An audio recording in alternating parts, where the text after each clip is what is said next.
اقامت، اور پھر جب عقل آئی سمجھنے کے قابل ہوئے تو ہر مسجد کی میناروں سے اللہ اکبر، اللہ سب سے بڑے، اللہ سب سے بڑے، اللہ سب سے بڑے، اس آواز پر لبیک کہتے ہوئے مسجد چلے جائیں، جماعت کھڑی ہونے سے پہلے اقامت اللہ اکبر، اقامت کے بعد امام رکعت باندھے تو اللہ اکبر، رکوع میں جائیں تو اللہ اکبر، سجدے میں جائیں تو اللہ اکبر۔ مجھے اور آپ کو دن میں سینکڑوں مرتبہ یہ آواز کانوں میں ڈالتے، اللہ نے ایسا نظام بنا دیا کہ میرے اور آپ کے لیے یہ آواز بار بار کانوں میں جا رہی، اللہ سب سے بڑے، اللہ سب سے بڑے۔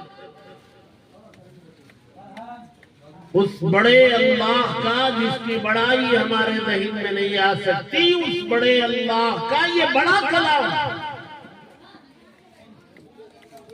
یہ کلام یہ بھی بہت بڑا ہے۔ کتنا بڑا ہے ہمیں نہیں پتا، اللہ جتنے بڑے اتنا بڑا ان کا کلام۔ دنیا میں اس سے بڑا کوئی کلام نہیں، اس سے بڑی کوئی کتاب نہیں،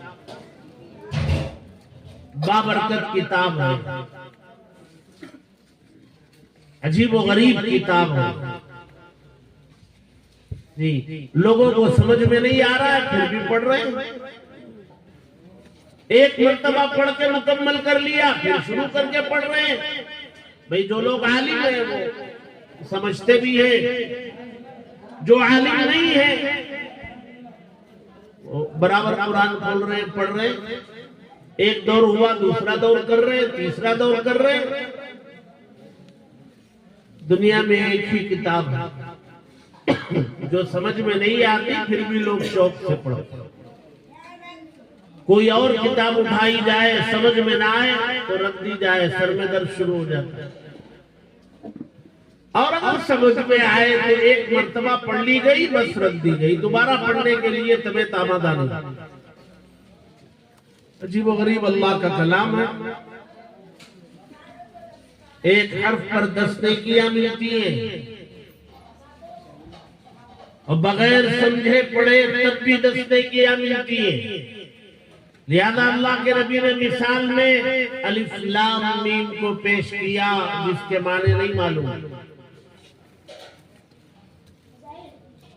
کہا الف لام میم میں 3 حرف، الف پر 10 نیکیاں، لام پر 10 نیکیاں، میم پر 10، کوئی الف لام میم 30 نیکیاں۔ بعض علماء نے کہا کہ الف بھی 3 حرفوں سے بنا، الف لام فا، پھر لام یہ بھی 3 حرفوں سے بنا، لام الف میم، پھر میم یہ بھی 3 حرف سے بنا، میم یا میم، تو یہ 90 ہو گئے، 9 حروف ہو گئے، اور 9 حروف کی 10 نیکیاں 90 حروف، اور اللہ کی ذات سے کیا بڑی۔ اللہ تبارک و تعالیٰ کے خزانوں میں تو کسی چیز کی کمی نہیں ہے، وہ جب دینے پر آتے ہیں تو چھپر پھاڑ کے دیتے ہیں، ان کے یہاں کوئی کاؤنٹنگ اور شمار کرنا نہیں، بغیر شمار کیے کہ عطا کرتے۔ اور اللہ تبارک و تعالیٰ کی یہ عجیب و غریب کتاب، اور اگر کوئی قرآن کا ماہر، تجوید کا ماہر، وہ قرآن کو پڑھے، ترتیل سے پڑھے تو لوگ جھومنے لگتے ہیں۔ آج بھی ریکارڈ میں قاری عبدالباسط مصری کی طرح چلتی ہے، لوگ کھڑے ہو جاتے ہیں، سمجھ میں کچھ نہیں آ رہا ہے، لیکن اللہ تبارک و تعالیٰ کا کلام ہے، اللہ تبارک و تعالیٰ نے اس کو دنیا میں نازل کیا ہے، ہمارے نبی کو دنیا میں بھیجنے کے مقاصد اللہ نے ذکر کیے، اس میں پہلا مقصد ذکر کیا، ہمارے نبی کو نبی بنائے جانے کے مقاصد میں پہلا مقصد يتلونه ربنا وابعث فيهم رسولا منهم يتلو عليهم آياته، اس کی آیتوں کو تلاوت کرے، لوگوں کو پڑھ کے سنائے۔ نزول کا مقصد تلاوت۔ ابھی مجھ سے پہلے حضرت مفتی زکریا صاحب سنا رہے ہیں الذین آتیناہم الکتاب یتلونہ حق تلاوت، یہ نازل کی گئی ہے پڑھنے کے لیے، سمجھنے کے لیے، عمل کرنے کے لیے۔ اللہ تبارک و تعالیٰ نے اس کلام کے اندر شفا رکھی ہے۔ آپ گھروں کے اندر اس کی تلاوت کا نظام بنائیں گے، گھروں کی پریشانیاں ختم ہوں گی، نحوستیں ختم ہوں گی، بیماروں پر پڑھ کے دم کریں گے، بیمار اچھے ہوں گے۔ وَنُنَزِّلُ مِنَ الْقُرْآنِ مَا هُوَ شِفَاءٌ وَرَحْمَةٌ لِّلْمُؤْمِنِينَ۔ قرآن مجید میں اللہ نے فرمایا کہ قرآن کا پڑھنے والا اس کے اندر عاجزی، انکساری، اس کے اخلاق سنورتے۔ قرآن کی تلاوت سے انسان کی روح مضبوط ہوتی، ایمان پختہ ہوتا ہے۔ قرآن کی تلاوت کو اللہ سے سرگوشی کرنے کے برابر قرار دیا۔ اس امت میں ایسے ایسے لوگ گزرے ہیں جن کو اللہ تبارک و تعالیٰ نے عجیب و غریب مقامات سے نوازا۔ 4 امام گزرے، ان چاروں کے مسلک چلتے۔ امام مالک رحمہ اللہ ان کا مسلک چلتا ہے، امام شافعی رحمۃ اللہ علیہ کا چلتا ہے، امام احمد بن حنبل کا، اور امام اعظم ابو حنیفہ کا، اور ہم سب امام اعظم ابو حنیفہ کے مسلک پر چلتے ہیں، ان کے بتائے ہوئے طریقے پر چلتے ہیں۔ امام احمد بن حنبل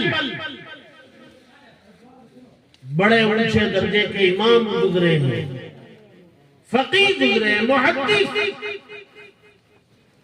ان کے زمانے میں ایک فتنہ آیا تھا قرآن سے متعلق، وہ حق بات پر ڈٹے رہے، جس کی وجہ سے انہیں بڑے مسائل جھیلنے پڑے، لیکن وہ اپنے موقف سے پیچھے 1 انچ ہٹنے کے لیے تیار نہیں ہوئے، مسائل جھیلتے رہے، برداشت کرتے رہے۔ ایک مرتبہ اللہ تبارک و تعالیٰ کا دیدار ہوا خواب میں ان کو، اب جس شکل میں ہوا۔ امام احمد بن حنبل رحمہ اللہ نے پوچھا، اے اللہ، آپ سے قریب ہونے کے لیے کون سا عمل بہتر ہے، کون سا کام کرنا چاہیے کہ میں آپ سے قریب ہوں؟ اللہ تبارک و تعالیٰ نے جواب دیا، قرآن مجید کی تلاوت، اس سے بندہ اللہ کے قریب ہوتا ہے، گھروں میں برکتیں آتی ہیں، اور اللہ تبارک و تعالی پاک ہے، بے عیب ہے، کوئی عیب نہیں اللہ میں۔ اسی لیے نماز میں کھڑے ہوتے ہی اللہ اکبر، سب سے پہلے سبحانک اللہم، اے اللہ تیری ذات پاک ہے، ہر عیب سے پاک ہے۔ رکوع میں سبحان ربی العظیم، ہم اس ذات کے لیے جھک رہے جو ذات پاک ہے، بے عیب ہے۔ سجدے میں سبحان ربی الاعلی، اس ذات کے لیے زمین کے پیشانی رکھ کے رگڑ رہے جو بے عیب ہے۔ اللہ تبارک و تعالیٰ نے ہمارے نبی کو معراج میں آسمانوں پر بلایا، بہت اہتمام سے، اور عرش و کرسی کے قریب تک بلایا، اور اس کا تذکرہ قرآن میں کیا۔ ہو سکتا ہے بہت سارے لوگوں کو یقین نہ آئے، بھی آسمانوں پر کیسے جا سکتے ہیں، مکے سے بیت المقدس تک منٹوں میں، پھر وہاں سے آسمانوں پر جنت و جہنم پر پھر منٹوں میں واپس بھی ہو جائے، یہ کیسے ممکن ہے؟ اللہ تبارک و تعالیٰ نے اس واقعے کا ذکر قرآن میں کیا تو شروع